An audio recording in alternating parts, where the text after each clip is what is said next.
Hello बच्चों, कैसे हैं आप लोग। स्वागत है आप सभी लोग आज की नई क्लास में। आज हम लोग कक्षा 10 गणित का अध्याय 3 में आगे की एक्सरसाइज आज हम लोग करने वाले हैं, जिसमें आज हम लोग देखेंगे कि किसी भी रैखिक समीकरण हल करने की बीजगणितीय विधियों का हम लोग आज अध्ययन करने वाले हैं। इसमें पहली विधि है प्रतिस्थापन विधि। तो सबसे पहले हम लोग पढ़ेंगे प्रतिस्थापन विधि क्या होती है। तो भैया देखो, जैसे कि इसके नाम से प्रतिस्थापित पता चल रहा है, मतलब हम क्या करेंगे, इसे भी मान को प्रतिस्थापित करके हमें इन सभी समीकरणों में रखना होगा। किस तरीके रखना होगा, अब इसको हम देखते हैं। इससे पहले अगर आप चैनल पर नए हैं तो लाइक कीजिए, सब्सक्राइब कीजिए और शेयर कीजिए, जितना हो सके लाइक कीजिए और बेल नोटिफिकेशन ऑन कर दीजिए ताकि आपको नोटिफिकेशन मिलती रहे। आपको दो समीकरण दिए गए हैं। पहला दिया गया है x 7x - 5y बराबर 2 और दूसरा समीकरण है x + 2y बराबर 3। दो समीकरण दिए गए हैं। अब इन दोनों को हल करना है बीजगणितीय विधि से, जिसमें से पहली है प्रतिस्थापन विधि की से हम लोग क्या करेंगे, इसको हल करेंगे। तो इसमें सबसे पहले हम लोग क्या करते हैं कि इन दोनों में से किसी एक समीकरण को लेंगे जो हमें आसान पड़ेगा और वहाँ से हम x या y दोनों में से किसी एक का मान निकाल लेंगे। तो जैसे हम लोगों ने दूसरा समीकरण लिया 2x + 2y बराबर 3। यहाँ से हम लोग क्या करते हैं, x का मान निकालते हैं। तो ये हो जाएगा 3 - 2y, 3y - 2y हो गया। अब इस x के मान को हम लोग कहाँ पे रखेंगे, समीकरण 1 में। इसको हम समीकरण 3 मान लेते हैं। समीकरण 3 के मान को समीकरण 1 में रखते हैं कुछ इस प्रकार से। जब हम समीकरण 1 के मान को, जो कि हमारा x बराबर, समीकरण 3 जो हमारा कितना आया था, x बराबर 3 - 2y, इसको हम लोगों ने कहाँ रखा, समीकरण 1 में, जो हमारा था 7x - 15y में। तो x की जगह पे हम लोगों ने रख दिया 3 - 2y और माइनस में 15y था हमारा और बराबर में 2 हो गया। अब इसको हम लोग हल करते हैं तो 7 का 3 में गुणा होगा 21 हो जाएगा, 7 दूनी 14y हो जाएगा और -15 बराबर 2। और ये हमारा हल करने पर -29y बराबर -19 हो जाएगा और y बराबर, इसको हम 75 कर देंगे, ये इधर गुणे में है इधर जाएगा बटे में हो जाएगा। ये माइनस से माइनस कट गया और ये y बराबर हमारा हो गया 19/29। क्लियर है इतना। चलो, अब y का मान जब हमें निकल गया तो हम लोग क्या करते हैं, अब हमें जो अगर y का मान पता है कि हमारा कितना है, 19/29 है, तो इसके बाद हम लोग x का मान निकालेंगे, क्योंकि x का कोई भी हमें फिक्स मान नहीं पता है। x का मान निकालने के लिए क्या करेंगे, सबसे आसान है, हम लोग x का मान समीकरण, y का मान समीकरण 3 में रख देते हैं। तो हमारा समीकरण 3 है x बराबर 3 - 2 इंटू y का मान 19/29। अब इसको हम लोग हल कर लेते हैं। आप इसको हल करोगे तो आपका x बराबर 19 दूना 38, 3 - 38/29 हो जाएगा। अब आप इसको जब हल करोगे तो आपका आ जाएगा x का मान। इसको हल करने पर आपका x का मान आ जाएगा, जो कि कुछ इस प्रकार से आने वाला है 49/29।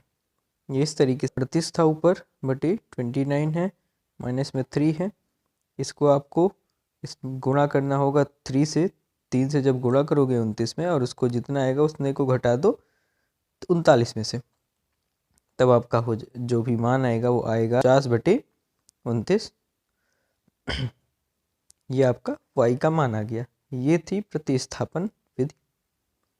आगे देखते हैं, आगे एक आध उदाहरण हम लोग और देखते हैं। अगला है कि आपको एक समीकरण दिया गया है। पहला समीकरण s - 7y 7t + 14 बराबर 0 और दूसरा है s - 3t बराबर 6। दो समीकरण दिए गए हैं।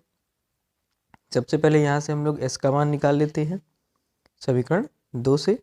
तो ये s बराबर हो जाएगा 3 टी, क्योंकि 3 माइनस में है इधर, 3t माइनस में है, उधर जाएगा प्लस में हो जाएगा और प्लस में 6 हो जाएगा। आपका s का मान आ गया। अब इस s के मान को हम लोग रखने वाले हैं समीकरण 1 में। s के मान को कहाँ पे रखने वाले हैं? समीकरण 1 में।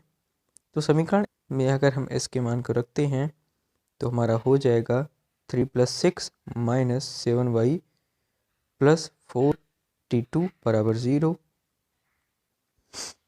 इसको जब हम लोग हल करेंगे तो हमारा आने वाला है यहाँ पे 3t और -7t, 3t और -7t बराबर कितना हो जाएगा? -4t हो जाएगा, जो कि हमारा ये हुआ। और इधर 6 और प्लस में 42 48 हो जाएगा। तो हमने क्या किया, इसको क्या किया गया, आपका -4t बराबर 48 आपका प्लस 48 आपका आने वाला है। हम लोगों ने क्या किया, इसको बराबर के इस पार भेज दिया, ये आपका प्लस उधर माइनस में था, इधर प्लस में हो गया और बराबर 48 आ गया। अब यहाँ से हम लोग t का मान निकाल सकते हैं। ये आपका 4t बराबर 48 है, तो t बराबर कितना हो जाएगा? 48/4 हो जाएगा। 48/4, 4 से कटा 4, 1 4 दूनी 12, t का मान आ गया आपका 12। तो आपका s का मान और t का मान दोनों मान निकल आए। यहाँ पे देख भी सकते हैं कि कितना मान आया, 12। t का मान 12 आया, तो क्या हो रहा है, अस्पाक और उसकी पुत्री में 42 वर्ष तथा 12 वर्ष के हैं। मतलब अस्पाक और उसकी पुत्री की ये कुछ समीकरण थे, उसका ये हल निकला है। तो कैसे होना है आपको पता चल गया। ठीक है, एक उदाहरण और है, इसको भी हम देख लेते हैं। अब इसमें क्या करना है, इसमें कह रहा है कि आइए अनुच्छेद 3.3 के उदाहरण दो को देखते हैं। इसमें 2 पेंसिल और 3 रबड़ों का मूल्य 9 रुपये है और 4 पेंसिल और 6 रबड़ों का मूल्य 18 रुपये है। तो प्रत्येक पेंसिल और रबड़ का मूल्य कितना हो जाएगा? तो यहाँ से जो समीकरण बनने वाला है, दो पेंसिल